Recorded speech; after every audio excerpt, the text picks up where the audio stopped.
তোমরা যেভাবে চলো নিজের বোনে তো এভাবে চলে না। সতীনে সতীনে এক হয় না। কখন জানো, যখন স্বামী দুই রকম বিচার করে, একজনের বেশি ভালোবাসে, তখন সতীনে সতীনে তুমি ঝগড়া। জানো তোমাদের এই মানে তোমাদের ভালোবাসা দেখে অনলাইনে কত মানুষ জ্বলতাছে, আর অনেকে সিদ্ধান্ত নিচ্ছে যে দুই বিয়ে করবে। সবার পক্ষে কি দুই বিয়ে করা ঠিক হবে? না, এই যে বড় বউ, কি করতেছো তুমি? রান্না করবো তাই গোস্ত কাটতেছে। ছোটটা কই? ওর শরীর ভালো লাগতেছে না তাই ঘুমাচ্ছে। সব কাজ তুমি একা একা করো, তোমার হিংসা হয় না? না, ছোটটা দেখি সবসময় কাজ কাম করেই না, ধরতে গেলে সবসময় ঘুমায় খায়। এই যে ওর কি বাসার জন্য হয়েছে বুঝছো? এই যে বাসার সব কাজ তুমি করো একা, রান্না বাড়া, কাপড় চোপড় ধোয়া, এমনকি দেখি তার কাপড় চোপড় তুমি ধোও, আমার কাপড় চোপড়, আচ্ছা, ঘর গোছানো সবকিছু তুমি আমার করো। যদি একটা ছোট বোন থাকতাম কি করতাম না? করতা, কিন্তু আমি তো শুনছি যে তুমি তো খুব ভালো করে জানো আমার ফ্যামিলির ভিতর আমি ছোট, আমার কোনো ছোট বোন নাই, আমি ছোট বোনের মতো আদর করি না। কিন্তু আমি তো শুনছি যে সতীনে সতীনে নাকি কখনো আপন হয় না। এটা ভুল কথা। তোমরা যেভাবে চলো নিজের বোনে তো এভাবে চলে না। সতীনে সতীনে এক হয় না। কখন জানো, যখন স্বামী দুই রকম বিচার করে, একজনের বেশি ভালোবাসে, তখন সতীনে সতীনে তুমি ঝগড়া। জানো তোমাদের এই মানে তোমাদের ভালোবাসা দেখে অনলাইনে কত মানুষ জ্বলতাছে, আর অনেকে সিদ্ধান্ত নিচ্ছে যে দুই বিয়ে করবে। সবার পক্ষে কি দুই বিয়ে করা ঠিক হবে? না, হুম? না। কেন তারা দুই বিয়ে করবে? এই যে যদি আচ্ছা আমাদের মতো মেয়ে যে পাবে এমন কোনো কথা আছে?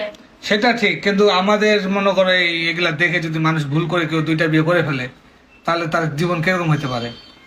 ভালো হইতে পারে, খারাপ হইতে পারে, বলা যায়। এটা হলো কপাল। তো তোমার মতে এখন কি দুই বিয়ে করা ঠিক না ভালো না খারাপ? আমার পক্ষে ভালো আবার খারাপ, ঠিক আছে? যদি বউ দুইটা ভালো হয় তাহলে ভালো, আর যদি খারাপ হয় তাহলে এই ছেলেটার জীবনটাই নষ্ট। আচ্ছা, মন থেকে একটা কথা বলবা। বলো। তোমার সতীনের উপর তোমার কোনো রাগ আছে? না, হুম? না। কোনো রাগ নেই? আগে রাগ ছিল, বিয়ের আগে যখন তোমাকে প্রেম করতো না তখন। তুমি তো তাকে মাইনে নিতে চাও না। আমি যে তোমাকে বললাম যে আমি একটা মেয়েকে ভালোবাসি, তুমি আমাকে জোর করে বিয়ে করলাম, তারপরে মনে করো তুমি তাকে মানতেই চাও না। এখন তার আবার এমন ভাবে মানে চলো, মানে নিজের মায়ের পেটের বোন ওইভাবে চলে না। আমি বুঝি না, তোমরা কি ইচ্ছা করে আমার সামনে গেলে করো না মন থেকে ভালোবাসো? তোমার বউর কাছে জিজ্ঞাসা রাত্রে গোপনে যে আমি আসলে দিনের সাথে কোনো খারাপ ব্যবহার করি কিনা। আমি ওরা অনেক ভালোবাসি এমনি, বুঝছো? ছোটটা যদি কখনো চলে যায় কি করবা?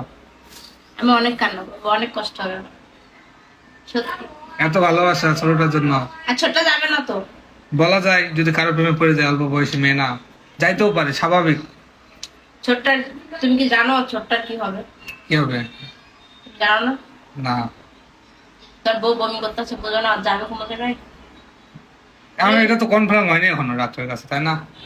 বমি তো করতেছে, অসুস্থ। তখন আমি আর কোনো কাজ করতে দেয় না ওরা জন্য, খালি সারাদিন করে আপু আমার বমি বমি আসতেছে, মাথা ঘুরতেছে, টাইম করছে শুয়ে থাকা। জীবনে বহুত মেয়ে দেখছি, বুঝছো? তোমার মতো একটা মেয়ে দেখিনি যে সতীনকে এতটা আপন করে নেয়।